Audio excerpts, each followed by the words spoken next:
তারাবি শব্দটা মুখ দিয়ে উচ্চারণ করলে তারাবি বলতে গেলে আপনার কমপক্ষে 12 রাকাত আদায় করা লাগবে।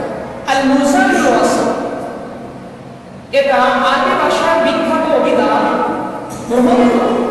সেই কিতাবের ভিতরে উল্লেখ হয়েছে আত-তারাবি জামাউ তারবিহাত। তারাবি হলো তারবিহাতুন শব্দের জমা। সুবহানাল্লাহ বলেন। তারাবি হলো তারবিহাতুন শব্দের জমা। জমা মানে কি? বহু বচন। এখানে উল্লেখ হয়েছে সুম্মা সুমিয়াত বিহাল সালসালাতুল লাতী বা'দা আরবা'i রাকাতিন ফি লায়ালি রমাদান। রমজানের রাতের মাঝে যে তারাবির নামাজটা পড়া হয়, আদায় করা হয়, প্রতি 4 রাকাত পড়ার পর যে বসাটা হয়, এই বসাটাকে বলা হয় এক তারবিহা। 4 রাকাত হয় এক তারাবি। বলেন কয় রাকাতে? 4 রাকাত। সবাই বলেন 4 রাকাত এক তারাবি। আর 8 রাকাতে হয় 2 তারাবি। কয় তারাবি? 2 তারাবি। 12 রাকাতে হয় 3 তারাবি। এখন তারাবি শব্দটা হচ্ছে জমা, বহু বচন।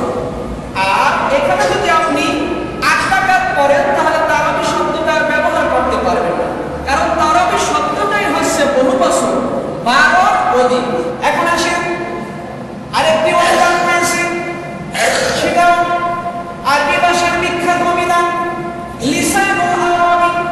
সেখানে উল্লেখ হয়েছে ওয়াত-তারাইহাতু ফি শাহরি রমাদান সুমিয়াত বিযালিকা লিইস্তিরাহাতি কওমি বা'দা কুল্লি আরবা'i রাকাতিন ওয়াত-তারাবি জামাউ তারবিহাতু। রমজান মাসে প্রতি 4 রাকাত পর মানুষ যে বিশ্রাম নিয়ে নামাজটা আদায় করা হয়, এটাকে বলা হয় এক তারবিহা। আর তারাবি হলো তারবিহাতুনের জমা। ওই একই কথা। আপনি যদি তারাবি শব্দটা ব্যবহার করেন কমপক্ষে 12 রাকাত পড়বেন, কিন্তু 8 রাকাত পড়বেন হয় না। আল্লাহর হাবিব সাল্লাল্লাহু আলাইহি ওয়াসাল্লাম তিনি কত রাকাত তারাবি নামাজ আদায় করেছেন এবং সাহাবায়ে কেরাম যারা রয়েছে তারা কত রাকাত তারাবি নামাজ আদায় করেছেন।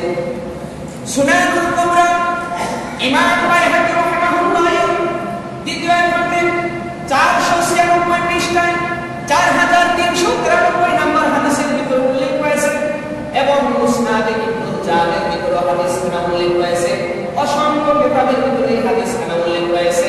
আন সাইদ ইবনে ইয়াজিদ قال كانوا يكونون على عهد عمر بن الخطاب رضي الله تعالى عنهما في شهر رمضان ب20 ركعة। সুবহানাল্লাহ বলেন। সুবহানাল্লাহ বললেন না? তারা সাহাবা ও তাবিঈন। কারা? সাহাবা এবং তাবিঈন। সাহাবাদের সমালোচনা করা যাবে না। সাহাবা ও তাবিঈন হযরত ওমর রাদিয়াল্লাহু তাআলা আনহু যুগে রমজান মাসে দণ্ডায়মান অবস্থায় 20 রাকাত তারাবির নামাজ আদায় করেছে। এখানে এই হাদিসের ভিতরে 4 জন রাবী রয়েছে। বলেন কয়জন? সবাই বলেন কয়জন? 4 জন। একজন রাবী তিনি সাইদ ইবনে ইয়াজিদ, তিনি একজন সাহাবী, তার সম্পর্কে সমালোচনা করা যাবে না। দ্বিতীয় নম্বর রাবী হচ্ছে ইয়াজিদ ইবনে হুযায়ফা, তিনি বুখারীর রাবী, 444 নং হাদিসের রাবী, 1072 নং হাদিসের রাবী, 470 নম্বর হাদিসের রাবী, 3325 নম্বর হাদিসের রাবী, 6779 নম্বর হাদিসের রাবী। দ্বিতীয় নম্বর একজন রাবী রয়েছে ইবনুল আবিজাদ, আবার অন্য ভাষায় বলা হয় ইবনু আবিজিদ। তার বুখারীতে হাদিস রয়েছে 616 নম্বর হাদিস এবং 636 নম্বর হাদিস। আরেকজন রাবী রয়েছে আলী ইবনে জাদ, তিনিও বুখারীর রাবী, 106 নম্বর হাদিসের রাবী। যে 4 জন রাবী রয়েছে, এই 4 জন রাবী হচ্ছে সহিহ বুখারীর। বলেন সুবহানাল্লাহ। 4 জন রাবী রয়েছে। এখন আপনি মনে করেন যে কোনো একজন রাবীকে মন্তব্য করলেন, মন্তব্য করার কারণে সহিহুল বুখারী মন্তব্য হয়ে যাবে, কিন্তু সহিহুল বুখারী এমন একটা হাদিস গ্রন্থ, এই হাদিসের ভিতরে কোনো জয়ীফ হাদিস নাই। বলেন না সুবহানাল্লাহ। এই হাদিসখানা সম্পর্কে ইমাম ইবনে ইরাকি তার ইন্তেকাল 806 হিজরি, ইবনে হাজার আসকালানী রাহমাতুল্লাহি দ্বিতীয় খণ্ডে 397 পৃষ্ঠায় তিনি বলতেছেন ইসনাদুল সহিহ, এই হাদিসের সনদটা কি সহিহ। দ্বিতীয় নম্বর হচ্ছে ইমাম নববী, তার ইন্তেকাল 676 হিজরি, 800 বছর পূর্বের ইমাম।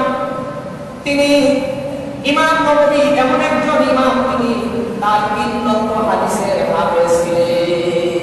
সুবহানাল্লাহ, কয় লক্ষ হাদিসের? 3 লক্ষ হাদিসের হাফেজ ছিলেন। সেই ইমাম নববী তার খুলাসাতুল আহকাম কিতাবের প্রথম খণ্ডে 576 পৃষ্ঠায় উল্লেখ রয়েছে ফি ইসনাদিন সহিহ, এই হাদিসের সনদটা হচ্ছে সহিহ। বলেন না সুবহানাল্লাহ।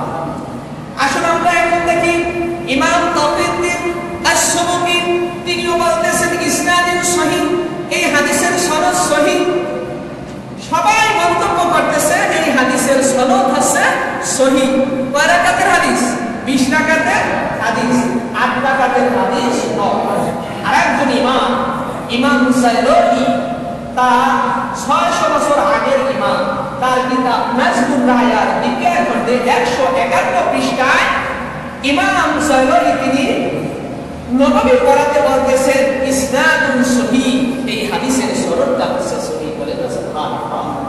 এই হাদিসকে মন্তব্য করা যাবে না। আরেকজন ইমাম দেখি, ইমাম মোল্লা আলী কারি রাহিমাহুল্লাহ, 1000 হিজরিতে 2 জন ইমাম।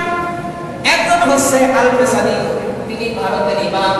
আরেকজন হচ্ছে প্রসিদ্ধ, তার নাম মোল্লা আলী কারি রাহিমাহুল্লাহ, তিনি তার মেরকাত গ্রন্থের 3য় খণ্ডে 952 পৃষ্ঠা উল্লেখ করেন ইসনাদুন সহিহ, এই হাদিসের সনদটা হচ্ছে সহিহ। সুবহানাল্লাহ। এজন্য এই হাদিসকে অস্বীকার করা যাবে না। যে এই হাদিসকে অস্বীকার করবে সে কোন পথে যাবে? রাসূল বলেছেন মান কাযাবা আলাইয়া মুতাআম্মিদান ফালিয়াতাবাওয়া মাকাদাহু মিনান নার। কোন বান্দা যদি একটি হাদিসকে উলট-পালট ব্যাখ্যা করে বা একটি হাদিস ভুল মন্তব্য করে, তখন তার স্থানটা জাহান্নামে নিয়ে যাবে। নাউযুবিল্লাহ বলেন। এজন্য এই হাদিসটা নাম হচ্ছে সহিহ হাদিস। আর অনেক ইমাম রয়েছে, তারা বলতেছেন এই হাদিস হচ্ছে সহিহ।